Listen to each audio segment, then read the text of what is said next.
फकीर उस परमपिता परमात्मा के आगे प्रार्थना दुआ करते रहते हैं, अरदास करते रहते हैं, और उसका मकसद सिर्फ एक ही होता है कि हर जीव सुख शांति हासिल करे, हर इंसान को वो खुशियां मिले जिसके लिए वो दुआएं करता है, प्रार्थनाएं करता है। पर जायज नाजायज मांग ना तो कभी पूरी होती है और ना उसके लिए संत पीर फकीर कोई दुआएं करते हैं। जायज नाजायज, सही है गलत है, इसका पता कैसे चले? आप अगर सत्संग लगातार सुनते हैं, ये हो ही नहीं सकता कि आपको ये ना पता चले सही मांग कौन सी है और गलत मांग कौन सी है। सही मांग वो होती है जिससे परिवार का भला हो, समाज का भला हो, देश का भला हो और संसार का भला हो। सही मांग वो भी होती है शरीर का भला हो, आत्मा का भला हो और दिमाग में शांति रहे, संतोष धन आए, मन ना भटकाए, माया ना छलिया बने, काम वासना क्रोध लोभ मोह अहंकार तंग ना करें। ये सारी प्रार्थनाएं जब की जाती हैं तो परमपिता परमात्मा की दरगाह में मंजूर होती हैं।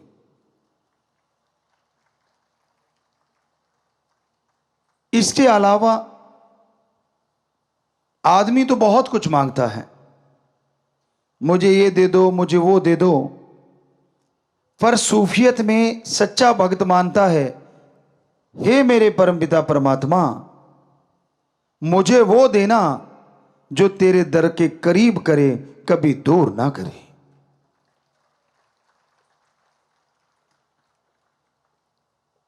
बहुत धन दौलत आ गई लोगों के पास, ऐशो आराम के साधन हो जाते हैं, और कमी यह आ जाती है कि वो परम पिता परमात्मा से दूर हो जाते हैं। तो आज यही कि मांगना कैसे है और किससे मांगना है। वैसे तो समाज में रहते हुए आप समाज से मांगते रहते हैं, लेन देन चलता रहता है, पर वो स्वस्थ तरीके से लेन देन हो। जुबान के पक्के बनो, और जो जुबान के पक्के होते हैं उन पे ही समाज में विश्वास किया जाता है, यकीन किया जाता है। जो जुबान के कच्चे होते हैं, घर वाले यकीन नहीं करते, समाज तो क्या करेगा। पुराने समय में हमारे भारत में यह संस्कृति रही है कि दो दोस्त एक दूसरे को जुबान दे देते थे छोटे छोटे बच्चों के लिए कि भाई अपनी दोस्ती है, तेरा बेटा और मेरी बेटी की शादी आपस में करेंगे ताकि ये रिश्ता और मजबूत हो जाए। तो दोनों हाथ मिलाया या यूं कह दिया कि हाँ पक्का, और फिर 100% वो पक्का होता था, उसमें कच्चापन नहीं आता था। आज पहली बात तो जुबान ही नहीं रही, जुबान करके लोग मुकर जाते हैं। दूसरी बात, जुबान को छोड़ो, लिखा हुआ मुकर जाते हैं। ऐसा टाइम है, ऐसा समय है। प्यारी साध संगत जियो, इंसान जब मांगने बैठता है उसे यह लगता है कि मैं तो जायज ही मांगता हूं, नाजायज मांगता नहीं। आप उस बच्चे की तरह हो जो छोटे से होता है, बिल्कुल छोटी सी उम्र में सांप को देख के कहता है मैंने पकड़ना है, कोयले को देख के कहता है मैंने खाना है। तो क्या अच्छे माँ बाप आप में से अपने बच्चों को वो खिला देंगे? क्या आप अपने बच्चे के हाथ में सांप पकड़ा देंगे? कभी नहीं। तो परम पिता परमात्मा तो आपकी आत्मा का मां बाप है, आपकी आत्मा का साईं है। आप नाजायज मांगेंगे तो वो आत्मघात के लिए कभी भी आपको नहीं देगा, अगर आप भक्त हैं। और अगर मालिक को लगता है कि आपके लिए सही है, लगता नहीं, वो तो जानता है, तो पल में वो आपकी इच्छा चुटकियों में पूरी कर देगा। पर कई बार होता है, आदमी कहते हैं ये मांग तो हमारी सबसे श्रेष्ठ और जायज। आप नहीं समझ सकते, वो मांग जायज है, सर्वश्रेष्ठ है, 100% सच। और मालिक अल्लाह राम 100% पूरी भी करता है, लेकिन थोड़ा आगे पीछे होता है। तो उसमें घबराओ नहीं, बल्कि सुमरन, अखंड सुमरन सेवा में लगे रहो, इबादत करते रहो, भक्ति करते रहो। तो यकीन मानो वो भक्ति के बदले आपकी वो जायज मांग ही पूरी नहीं होगी, भक्ति का फल भी आपके अकाउंट में जमा हो जाएगा। क्योंकि उसने इस बहाने आपको पता नहीं क्या क्या बख्श देना है। आप अपने सतगुरु से प्रीत करते हो, यानी ओम हरि अल्लाह राम से, या गुरु पीर फकीर से प्रीत रखते हो, उसके लिए तड़फते हो और सुमरन करते हो कि मेरी क्यों नहीं सुनता। वो सुन रहा है, और यकीन मानो 100% सुनेगा। लेकिन आप सुमन कर रहे हो, उससे वो आपके कुलों का उद्धार किए जा रहा है, जो आपको पता नहीं चलता। आने वाले बुरी वक्त की तपिश से वो आपको बचाए जा रहा है। आने वाली तेज गर्म हवाओं से वो ढाल बन के आपके सामने खड़ा हुआ है। आने वाले बुरे वक्त से सुमरन करवा के आपको वो धुरी का दाना बनाना चाहता है, जिस पे चक्की घूमती है, सारे दाने पिस जाते हैं, लेकिन वो जो धुरी के साथ, वो जो किल्ली के साथ, वो कील के साथ जो दाने लग जाते हैं, जिस पे चक्की घूम रही है, पत्थर उठा के देखो, वो दाने ज्यों के त्यों बच जाते हैं। इसलिए वो आपसे वो सुमरन करवा रहा है। इसलिए आपको कहता है नाम चर्चा में, यानी मालिक के नाम की यहां चर्चा हो। शॉर्ट में बेपरवाह जी ने नाम चर्चा, उसका नाम रखा कि परम पिता परमात्मा के नाम की चर्चा हो। वहां जाके सुनो, फल बहुत मिलेगा। जितना आगे मिलता था उससे सैकड़ों गुना ज्यादा यह फल रोजाना बढ़ता जाएगा। जितना आप रेगुलर होते जाओगे, उतना फल बढ़ता जाएगा। आजकल नहीं है जो कि स्कूलों में होना चाहिए। हमारे टाइम में था कि जो सबसे ज्यादा जिसकी हाजिरी होगी स्कूल में, उस बच्चे को अवार्ड दिया जाता, चाहे कॉपी पेन ही क्यों ना हो। आज तो युग बड़ा आ गया, थोड़ा बड़ा अवार्ड भी रखा जा सकता है। तो उस वजह से बच्चे कंपटीशन में आ जाते थे और स्कूल से बंक नहीं मारते थे। फायदा किसका? बच्चों का भी, टीचरों का, प्रिंसिपल, हेडमास्टर का। क्यों?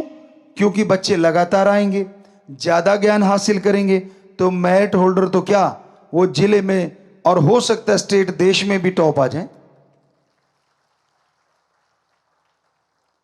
आज के युग में हमने देखा बच्चे बंक मार के अपने आप को बड़ा साबित करते हैं कि मैंने इतने बंक मारे हुए हैं। उनको लगता है मैंने बहुत बड़ा काम कर रखा है। ये नहीं पता कि आपने अपने एम के अंदर सुराख कर रखा है। बचपन में एम होता है कुछ बनना, और जब जवानी आती है तब तक बन जाना, और जब अधेड़ अवस्था आती है तब तक बन के सारी खुशियां हासिल करना।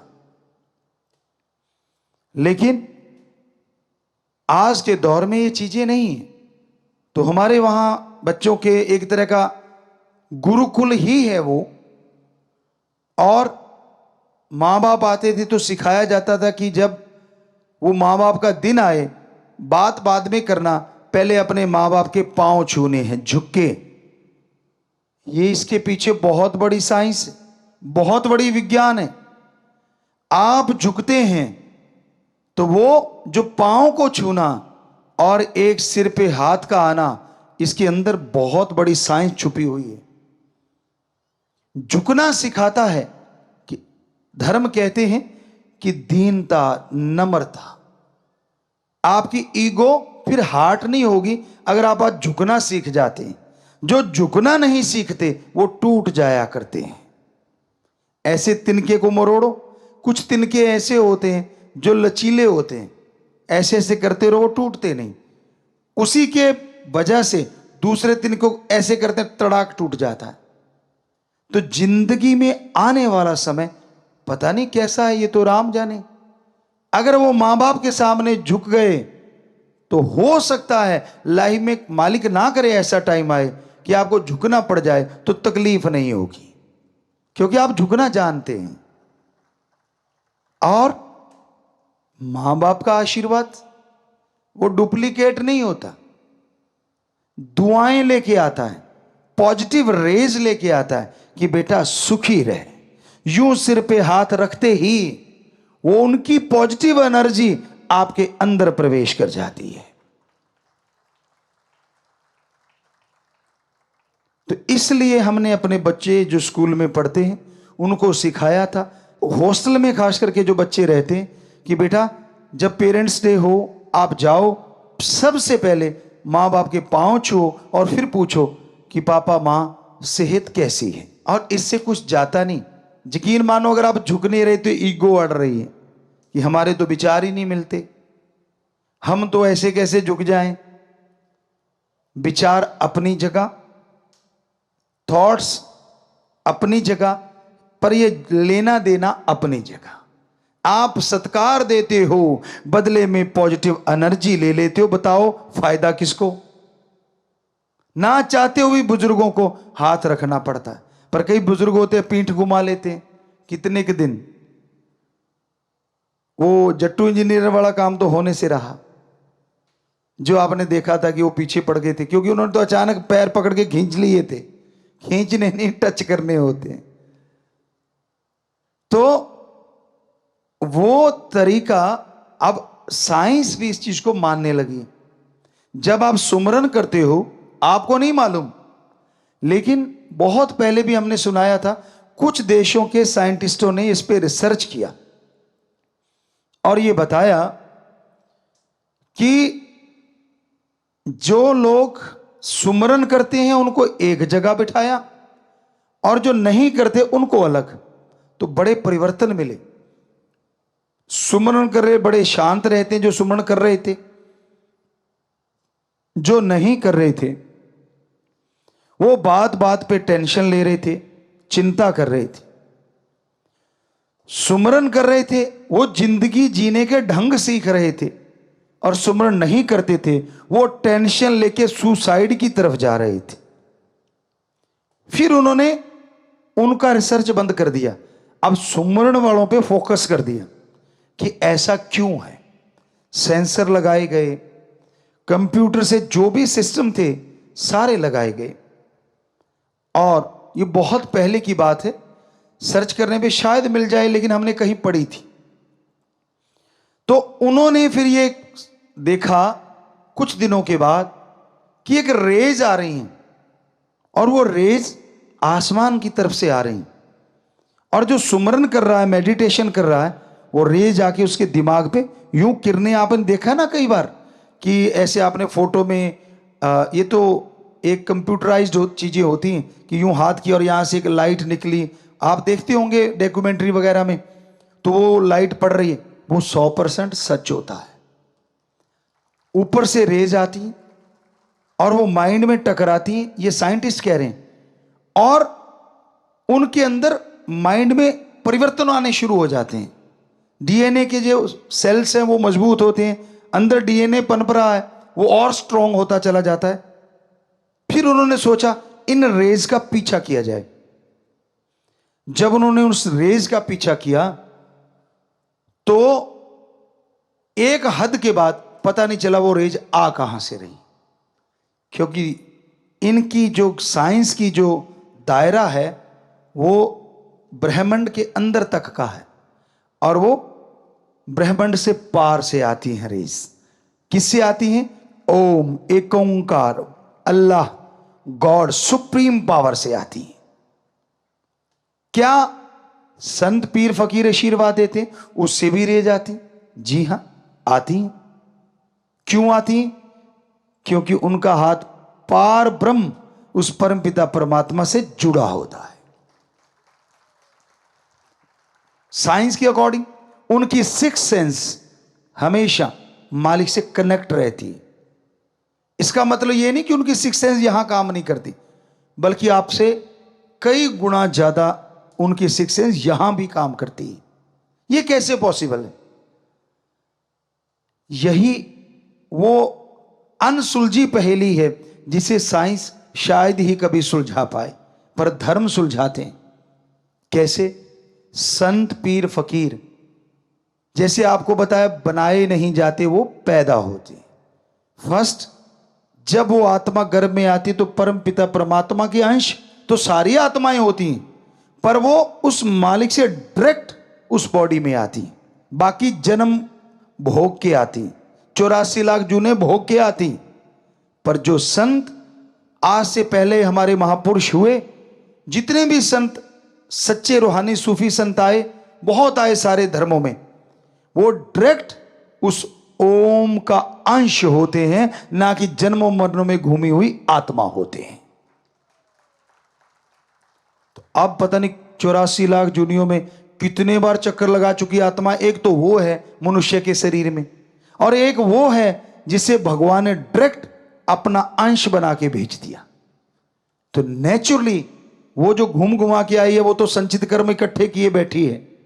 उनको भोगते भोगते कभी गुस्से हो जाती है, कभी सतगुरु राम से भी मुनकर, कभी कुछ कभी कुछ कभी कुछ। पर वो जो संतों की आत्मा इस बॉडी में होती है, वो परम पिता परमात्मा का प्योर और ओरिजिनल वो अंश होती है जो शरीरों में बाकी में गई नहीं, डायरेक्ट मनुष्य शरीर में आती है। इसलिए वो क्योंकि डायरेक्ट आई है तो उसका कनेक्शन भी गर्भ में भी मालिक से डायरेक्ट होता है। बाहर तो छोड़ो, आप कनेक्शन डायरेक्ट है। तो जब वो आशीर्वाद या वो बात कहें या वो आंखों से निहार दें, असर किन पे पड़ता है? इन रेज का।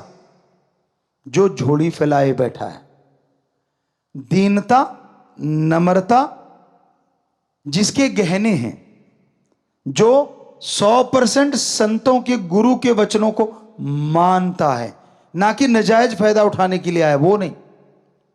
जो अपने पीर फकीर पे दृढ़ यकीन रखता है। इसलिए हमने आपसे हमेशा दो ही तोहफे मांगे, वचनों पे पक्के रहो और दृढ़ यकीन रखो, तो नेचुरली प्रीत बढ़ेगी। और फिर आप देखोगे कि एक नजर भी अगर टकरा गई तो पता नहीं क्या से क्या दिखा दे। ये हमारी कोई औकात नहीं, ये तो उस परमपिता परमात्मा की हम रहमत कृपा बता रहे हैं कि ये उसने किया होता है। वो कौन से शरीर को चुनता है, ये भी उसका काम होता है। तो इसमें हमारा तो कोई काम नहीं रहा ना, किसी भी संत का कोई काम नहीं होता। ये सारा उस ओम सुप्रीम पावर का काम होता है। वो ही बॉडी की रचना करता है, वो ही उस बॉडी में अपना डायरेक्ट अंश भेजता है। हो सकता है ये सवाल कभी ना कभी आप लोगों के किसी ना किसी बहन भाई के दिमागों में आए होंगे, जो आज हम आपको सुना रहे हैं, या आपकी जानकारी के लिए। क्योंकि अंदर तो आता ही है कि हम तो 84 लाख जोन भोग के आए, जोनियों में जाके आए। क्या संत पीर फकीर भी इसी को फॉलो करते हैं? कई बार ऐसी चीजें देखने को मिलती है। मान लीजिए अब संत पीर फकीर किसी को कह देते हैं कि ये बेटा कर लेना, या ये तू बीमार है तो ये ले, ऐसे कर लेना। अब दो चार और खड़े होते हैं, वो कहते हैं यार मुझे क्यों नहीं, इसको क्यों।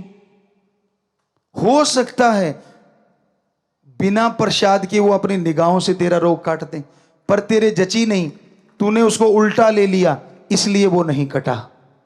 काश उसको इस तरह से ले लेता कि मुझे इसका मतलब ये है कि प्रसाद की भी जरूरत नहीं, उनका नजरे कर्म ही काफी है, तो यूं यूं यूं ठीक हो जाता। तो ये सोचने का होता है। रूहानियत बहुत गहरी है। संतों का कोई भी काम बिना वजह नहीं होता, क्योंकि वो अपने लिए नहीं जीते, वो पूरे समाज के लिए जीते हैं। वो अपने लिए नहीं जीते, परमपिता परमात्मा के लिए जीते हैं। वो उसके गुलाम होते हैं, उसके नौकर होते हैं। इसलिए कई जगहों पे महापुरुषों ने, परमपिता जी दाता रहबर ने पहली बॉडी में भी फरमाया कि परमपिता परमात्मा का काम संतों द्वारा ही सारा होता है। ये बेप्रभा जी के वचन है। तो आज आपको समझ आई ये क्यों होता और कैसे होता है। और बेप्रभा जी के लिए एक वचन हुए थे साईं मस्ताना जी उस बॉडी में, यही हम कहा करेंगे। आप कहते पर्दा रखते हो, अब तो पर्दे पुर्दे तो उठा दिए बहुत सारे। तो उस बॉडी के रूप में बेप्रभा जी ने वचन किए, अपने लिए भी थे उनके, लेकिन किए दूसरी बॉडी के लिए कि इनको देखेगा वो भी तरेगा, इनकी पीठ के दर्शन करेगा वो भी तरेगा, जो बात सुन लेगा फायदा उसको भी होगा, जो मान लेगा उसका तो कहना ही क्या है। साईं जी ने यानी मस्ताना जी रूप की वो बॉडी ने परमपिता शास्त्र नाम जी के लिए वो वचन किए। तो क्या आपकी बुद्धि सीमित है? शायद तंग दिली है आपके अंदर, शायद आपका दिमाग काम नहीं करता। वो वचन साईं मस्ताना जी की बॉडी के लिए भी थे, परमपिता शास्त्र नाम जी महाराज की बॉडी के लिए भी थे, और फिर परमपिता जी ने वचन कर दिए हम थे, हम हैं, हम ही रहेंगे। तो बिल्कुल क्लियर ही हो गया ना, बात ही खत्म हो गई। पर ना जी, हम तो उसको मानते, हम तो उसको मानते, हम तो उस कईयों के घेर अब भी अटका हुआ है। आपको सुनाया करते थे हम, किसान के बेटे हैं तो किसान का काम बहुत ज्यादा किया है, बेहद ज्यादा किया है। कई बार वहां बच्चे चेक करते थे, गुरुजी अब तो आपने उतना ज्यादा हार्ड वर्क नहीं करते, आपके हाथ इतने हार्ड क्यों हैं? मैंने कहा बेटा इसे कहते कमाए हुए हाथ, ऐसे बैठ के गड़ाए हुए हाथ नहीं है, ये कमाए हुए हैं। हम अपनी बड़ाई नहीं करते, आपको कहते हैं ना बेपरवाह जी से बेहद इश्क था। तो एक बार हम आप एक छोटी सी बात बताना चाहते हैं कि वो बॉडी कैसी हो जाती है जो सतगुरु से प्यार करती है। हमारा हमेशा चैलेंज एक्सेप्ट करने का दिल रहता था कि चैलेंज किसी ने दिया है तो उसको स्वीकार कर लेते थे। तो हम आए आश्रम में, डेरे में, बेपरवाह जी से दर्श दीदार हुए, सेवा की, जो भी सेवा बनती थी। और पीछे गांव में, अगर गांव वाला होगा पुराना तो उसको पता होगा, गांव में एक स्कूल बनाने के लिए चर्चा चल पड़ी और वहां मिट्टी डालने लगे कि अपने अपने खेतों से मिट्टी डालो, खड्डे खुड्डे थे वहां काफी। तो हमारे पीछे से, तो हम रात को पहुंचे, तो हमारे जो वो साथी थे उनसे पूछा क्या हुआ। कहते यार आज तो कंपटीशन हो गया पूरे गांव में, हमारी वजह कह लो, राम जी की वजह, कंपटीशन चलता था हर बात के लिए। वो आपको बाद में बताएंगे, हंसने वाली बातें भी है। तो हमने कहा कितनी ट्राली डाली? कहते जी हम तो 22 डाल पाए। तो हमने कहा और? कहते फला फला 26 डाल गया। हमने कहा लानत, क्यों 22 डाली आपने? कहते थोड़ा सा खेत दूर है ना। मैंने कहा फिर क्या हो गया, कल सही। अगले दिन वो ट्राली बहुत बड़ी थी, उस समय के अकॉर्डिंग 2 टायरों वाली ट्राली बड़ी थी, खुले चने भी उसमें 100 मन से ऊपर आ जाते थे, तो बड़ी ट्राली मानते थे कि ये बड़ी है। तो हमने कहा भाई 3 हिस्से करते हैं। सबसे मुश्किल हिस्सा कहते अगला, डाला खोल के तो आसान हो जाता ना आजकल, बाद में तो वो आगे एक खिड़की भी आने लग गई, लेकिन हमारे उस टाइम में सिर्फ पीछे एक खुलता था ट्राली का, आगे नहीं। तो हमने 3 हिस्से बांट दिए, वो 4 थे, हम अकेले, कि अगला हिस्सा हम अकेले भरेंगे, पिछला आप चारों मिलके भरो। तो अगला हिस्सा, ये राम जी बेपरवाह जी के रहमो कर्म की बात बताते हैं, वरना तो हम खाक हैं। वो अगला हिस्सा जो होता था उसका, यानी 3 हिस्से हो गए, तो अगला हिस्सा हम 2 से 3 मिनट में भर देते थे अकेले। और हमारी कस्सी हो सकता आज भी संभाल के रखी हो उन बच्चों ने, कोई हाथ नहीं लगाता था। हम कहते यार बाद में बर्त लिया करो, तो जो उनमें सबसे पावरफुल था वो कहता था मामा ये कस्सी को देख के ना माथा टेक देते हैं, भाई जिसकी तू है वो ही उठाएगा, पंगा नहीं लेने का। एक बार या हमारे ताऊ जी का बेटा वो चले गए थे उसके दल है मैं चलाऊंगा। तो उनका पेट इतना खिंच गया था, 2-3 दिन पड़े रहे थे। और हमें वो कहने लगे, आज भी याद है जब हम आपस में मिले, कहने लगा जरूरी सी पंगा लेना। हमने कहा हमने क्या पंगा लिया, हम तो डेरे गए थे। कहते ना जी कई ले आके रख रखी इतनी बड्डी। तो हमने कहा फिर क्या हो गया। कहते मैं चला बैठा कि तू चलाता, मैं भी चलाऊंगा। पानी की बारी थी, मोगा बड़ा था। तो कहता है पूछ मत, उस दिन से ये सारा डंगा खींचा पड़ा है। तो हमने कहा वो क्या कहते थे, वो कहते भाई हम तो 7 दाने दर के माथा टेकते हैं, हम नहीं इसको छेड़ते। तो असल में बहुत बड़ी कस्सी थी। कबूल शाह खुपन एक जगह है, वहां से वो आई हुई थी, तब बड़ी मशहूर थी वहां की, आज हमें नहीं मालूम। तो वो कस्सी से हम 2 से 3 मिनट में भरते थे, और वो चारों मिलके 2 हिस्से जो थे वो लगभग 10 से 15 मिनट लगा देते। वो भी तब जब हम ऊपर खड़े करते लानत आपकी, हमने भर दिया, अरे क्या कर रहे हो, अरे जोर लगाओ। तो उस दिन दूसरे जो चैलेंज वाले थे उन्होंने 28 और हमने शायद 40 ट्रालियां डाली थी। तो ये कहने का मतलब बेपरवाजी का रहमो करम, दया में रहमत, दृढ़ यकीन हो। अब आप कहोगे जी अब हमें समझ आ गई, आप ऐसे कैसे कर लेते थे। अगर आपको समझ आ गई तो जरा सोचो, हमें कस्सी चलाने की क्या जरूरत थी, फिर फूंक मारते ट्राली भर जाती ले जाते। बताओ है जवाब कोई आपके पास। अरे भाई तब हम इस ताकत का इस्तेमाल नहीं करते थे, जो राम जी ने ये बॉडी बनाई थी इसकी ही इस्तेमाल करते थे। ओनली ह्यूमन बीइंग, एक मनुष्य की तरह, आम इंसान की तरह। वो बेपरवाह जी ने रहमत वो कर रखी थी, उसमें कोई दो राय नहीं। लेकिन जब तक जाहिर नहीं होता शरीर, राम जी करते नहीं, तब तक वो चीजें नहीं दिखाते। हाँ उनको दिखा भी देते हैं, जिनका दृढ़ यकीन होता है उनको तब भी वो चीजें मिलने लग जाती हैं जो बाद में मिलती हैं। मिली लोगों को वो जानते हैं। तो हमारा आज यही बताने का उद्देश्य है कि इस तरह से अगर आप सच्चे दिल से मालिक से प्यार करोगे तो यकीन मानो कभी हारोगे नहीं। अगर पॉजिटिव रहोगे तो नेगेटिविटी नजदीक नहीं फटकेगी। हमेशा पॉजिटिव रहो, हमेशा दृढ़ यकीन रखो अपने सदगुरु पे, मालिक माला माल कर देते हैं।